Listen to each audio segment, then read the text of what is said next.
तो जो ये वीडियो है इसका मेन टॉपिक ये है कि बहुत सारे केसेस में ये होता है कि जो रिटेल इन्वेस्टर्स हैं, आप और मेरे जैसे जिन्हें ज़्यादा नॉलेज नहीं है, वो बहुत सी दफ़ा ऐसा होता है कि कोई स्टॉक ले लेते हैं, वो स्टॉक उस टाइम परफॉर्म नहीं कर रहा होता है और होता ये है कि हम कुछ पर्टिकुलर 5-10% लॉस लेके एग्ज़िट मार देते हैं।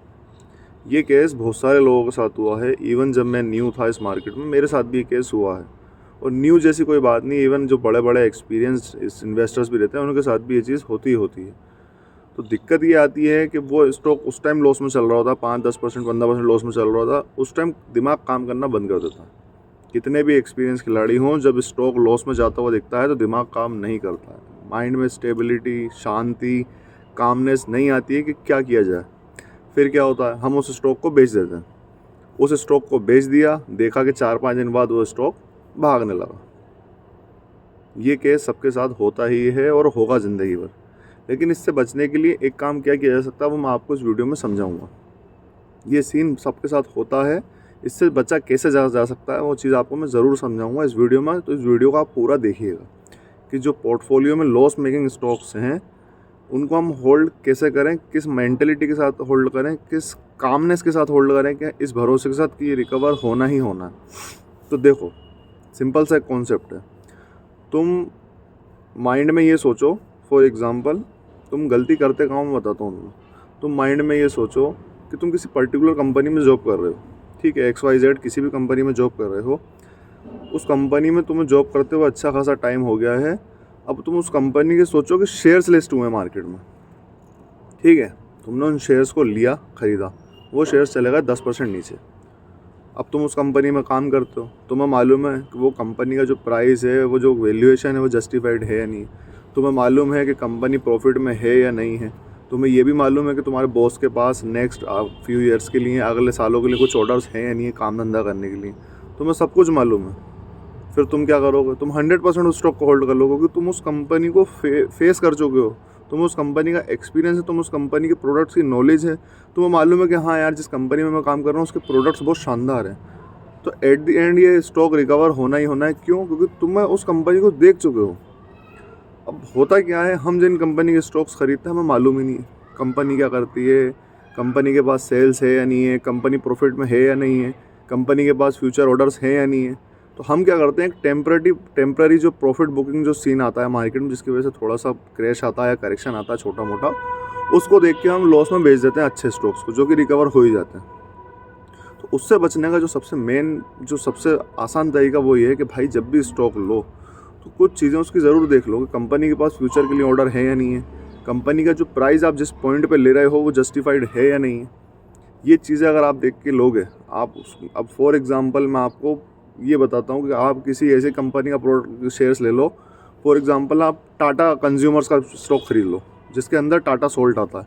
आप देखोगे ऑल ओवर इंडिया में शायद ही ऐसी कोई दुकान होगी जहाँ टाटा सोल्ट नहीं मिलता हो यार, हर घर में ऑलमोस्ट यूज़ होता है। आप उस शेयर्स को ख़रीद लो आप, तो आपको एट द एंड दिमाग में क्या आएगा, नहीं यार भाई यार, हर घर में तो उसका सोल्ट बिक रहा है, हर घर में इसके प्रोडक्ट्स यूज़ हो रहे हैं, तो एट द एंड ये स्टॉक ऊपर जाना ही जाना है। मेन कॉन्सेप्ट यही है भरोसा लाने का। तुम उस कंपनी का स्टॉक खरीदोगे जिसके बारे में तुम्हें मालूम ही नहीं है, तो तुम नहीं होल्ड कर पाओगे। फॉर एग्जांपल मैंने वरुण बेवरेजेस खरीदा था, मुझे मालूम था कि यार साहब कंपनी का शानदार बिजनेस है, पेप्सी वेप्सी वगैरह, कोल्ड ड्रिंक्स वगैरह का, एट दी एंड ये गर्मियों के सीज़न में ऊपर जाना ही जाना है। तो ऐसे इस तरीके से इन चीज़ों को समझा जाता है कि मेरे भाई जो स्टॉक खरीद रहे हो आपको उसके बारे में एटलीस्ट थोड़ी सी नॉलेज होना चाहिए। 200 रुपये की टी शर्ट खरीदने जाओगे मार्केट में, आप 200 दुकान देख लोगे, लेकिन 20,000 रुपये आप किसी भी स्टॉक में आँख बंद करके डाल देते हो। क्या सोच के, गेम्बलिंग करके, अरे यार ये इस प्राइस पर आया, यहाँ से ये पैटर्न दिख रहा है, ये दिख रहा है, कर उड़ लो। फिर जब फंस जाते हो तो लॉस में बेच देते हो।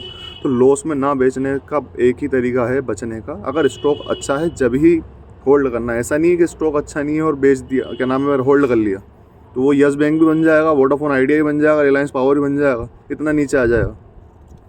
स्टॉक वही होल्ड करना है जिसके बारे में आपको बिल्कुल अच्छे से नॉलेज हो कि हाँ साहब कि हम इसे होल्ड कर सकते हैं। तो होता क्या है, नॉलेज जब ही आएगी जब आपको मालूम हो कंपनी का धंधा क्या है, कंपनी के प्रोडक्ट्स क्या हैं, कंपनी काम क्या कर रही है। अब मैं आपको एक एग्जांपल से बताता हूँ कि अगर ऐसे किसी स्टॉक में फंस जाए तो अपन होल्ड कैसे कर सकते हैं। मेरे खुद के एक पोर्टफोलियो के प्रोडक्ट्स बताता हूँ, खुद के एक स्टॉक से जो मैंने लिया हुआ था और वो लॉस में है। तो मैं उसको होल्ड कर रहा हूँ, मुझे 100% मालूम है कि वो रिकवर होगा ही होगा। तो आप उससे थोड़ा सा आइडिया लगा सकते हैं कैसे हम इस चीज़ में काम कर सकते हैं। तो देखो, कहने का मतलब ये है कि मैं तुम्हें लाइव एग्जांपल से दिखाता हूँ। मेरे खुद के लिए हुए मैंने 30,000 रुपीज़ कुछ बैटरी सेक्टर में इन्वेस्ट किया था। जैसे फॉर एग्जांपल मैंने एक्साइड इंडस्ट्रीज़ का स्टॉक लिया। मैं ज़्यादा इसके फंडामेंटल्स में नहीं जाना चाहूँगा, मैंने इसको बुल रन में ख़रीद लिया 328 के प्राइस पे, ठीक है। उसके बाद क्या हुआ, स्टॉक चला गया 280-90 के आसपास स्टॉक चला गया था। तो मैंने क्या करा भैया, मुझे मालूम था कि माल बहुत अच्छा है, कंपनी बहुत तगड़ी है। घर घर में जाओ, किसी भी गाड़ी या बाइक में जाके देख लो, आपको बैटरीज लगी हुई इसकी मिल जाएंगी। बैटरीज के सेक्टर में ब्रांड है ये। तो एट द एंड मुझे मालूम था कि रिकवर होना ही है। और आप देख सकते हैं कि रिकवर होने के पॉइंट पे आ चुका है। ये 328 रुपये का लिया हुआ है और 321 रुपये का इसका प्राइस चल रहा है। तो ये भरोसा क्यों आया? ये भरोसा इसलिए आया कि ये जो ब्रांड है आप सब ने देखा हुआ है, ये ब्रांड आप सब ने देखा हुआ है, ब्रांडेड चीज़ है। ऐसे ही मैंने अगर इसका जो एक और बैटरी कंपनी है अमर राजा, उसमें इन्वेस्ट किया था। उसमें मैंने फिर भी सही प्राइस पे इन्वेस्ट किया था 784 पे, हालांकि उसके बाद ही 750 चला गया। तो मुझे इन्वेस्ट करने की जो भरोसा आया वो कैसे आया? क्योंकि मुझे मालूम है इसका जो ब्रांड है एमरॉन वगैरह, ये सब branded company, at the end इनकी सेल अच्छी है, रिकवर होना ही होना है। तो ये भरोसा कैसे आता है? जब आपको एक रियलिस्टिक अप्रोच रहती है मार्केट में कि हाँ साहब, शानदार कंपनी है, एट द एंड हमें रिकवर करके देगा ही देगा। तो आपके पास अगर पैसा ऐसा है कि आप होल्ड कर सकते हो, आपको कोई जल्दबाजी नहीं, तो मेरे भाई ऐसी कंपनीज में लगाओ जिनको आपको भरोसा, जिनकी आपको स्टडीज़ हो, जिसे आपको फेथ है। ये भरोसा ऐसे ही आता है जब आपको उसके प्रोडक्ट की नॉलेज होती है। तो मेरे भाई, अगर बात सही लगी हो तो सब्सक्राइब करो, लाइक करो, शेयर करो।